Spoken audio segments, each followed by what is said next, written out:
do something you're very passionate about. And don't try to chase what is kind of the hot passion of the day. People say you have to have a lot of passion for what you're doing, and it's totally true. And the reason is because it's so hard that if you don't, any rational person would give up. It's really hard, and you have to do it over a sustained period of time. So if you don't love it, if you're not having fun doing it, and you don't really love it, you're going to give up.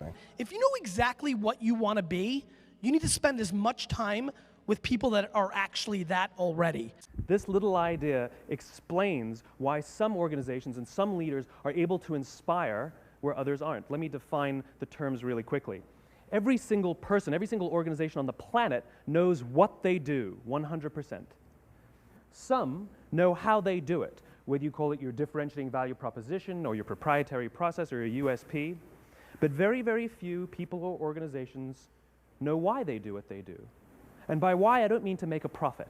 That's a result. It's always a result. By why, I mean what's your purpose? What's your cause? What's your belief?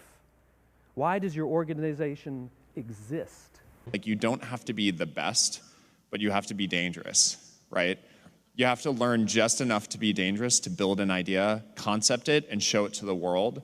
And then it turns out there are lots of other people, including all 170 employees that work at Instagram, who are much better at doing all that stuff than I am. But you need to find people who can, be drawn to the idea that you build, and then they end up taking it and making it even. Constantly seek criticism. Yeah. A well thought out critique of whatever you're doing is as valuable as gold.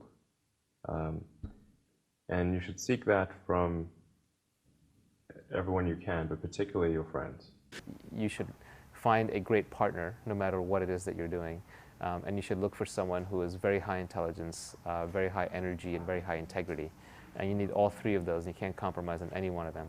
Otherwise, you'll end up with either someone who's not smart, which does you no good, or someone who's not hardworking, which also does you no good, or the worst case is you end up with a smart, hardworking crook who ends up working against your interests. And integrity is something that takes a lot of time spent with someone to figure out. So many things go wrong when you're starting a company, and often I think people ask, what mistakes should you avoid making? And my answer to that question is don't even bother trying to avoid mistakes, because you're going to make tons of mistakes, right? And the important thing is actually learning quickly from whatever mistakes you make and not giving up, right? And I mean, there are things every single year of Facebook's existence that could have killed us or made it so that it just seemed like moving forward and making a lot of progress just seemed intractable. But you just kind of bounce back and you learn, and nothing is impossible. You just have to kind of keep running through the walls. If you don't love it, you won't make it through the long period of pain that is inevitable. So make sure that you take care of yourself during the process. Make sure that you take care of your mental health, your physical health while you're doing it, because it's a long road. And there are a lot of people from whom we can learn a lot. And I think the one piece of advice is don't underestimate anyone you come across ever. Right. Like whether they're a blue-collar worker waiting for the bus, or they're helping you at they're the server or bartender at the restaurant, or they're a lower-ranking employee. I mean, the smartest leaders I've ever seen have always gone around the room and asked for everybody's opinion. Most startups that fail do it ultimately because they did not make something that people wanted. They made something that that they thought people would want, but they were either in denial about it, about whether it was actually any good, or somebody else came along and made something that people wanted even more. You want an idea about what you can say. I know it sounds like a bad idea, but here's specifically why it's actually a great one. You want to sound crazy, but you want to actually be right. One of the things I advise entrepreneurs to do is when you have an idea, a classic entrepreneurial impulse is to hold the idea close to you and not go tell people because, the idea is so special. Right. That's almost always a mistake. Go talk to Why is that a mistake? Yeah. It's a mistake because your actual real competitive advantage is not that you have this idea that you have locked away in your closet, which may or may not be accurate and you have no idea which it is. Your actual competitive advantage is if you're assembling the intelligence around, does this idea work? What is the right teams? What is the right learnings? And we're essentially in motion.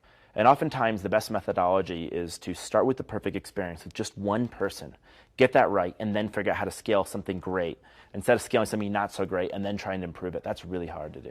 I do think that one thing that's important is, especially if you're a founder or a technical founder, is to realize that you can't do everything, and even if you can, you shouldn't. The hardest thing to do is start. You have all these ideas, and everyone has an idea, but it's really about executing the idea and building the idea and attracting other people to help you work on the idea. That is the biggest challenge. But the way to begin is to get the idea out of your head, draw it out, talk about it, program it if you're a programmer, or make it if you're building something. Because when you're trying to differentiate, when you're trying to do something different, there's going to be that gut moment, that gut sense.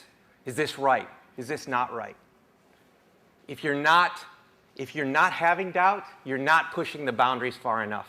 And so I think when you are starting a new business, you don't want to go after giant markets. You want to go after small markets, and you want to take over those markets quickly. But what you really need to do is think about what is the smallest possible test that I can run for this idea, for this concept, for this theory, get it out there, and get customers using it. Because your customers are going to be the ones to tell you if it's really working or not. Don't necessarily think that you have to have the home run and the huge Apple computer on your first start. I spent a long time in my life with skills just building little devices for fun. For fun is one of the key things, because that drives you to think and think and think and make it better and better and better than you ever would if you're doing it for a company. Build things at first for yourself that you would want.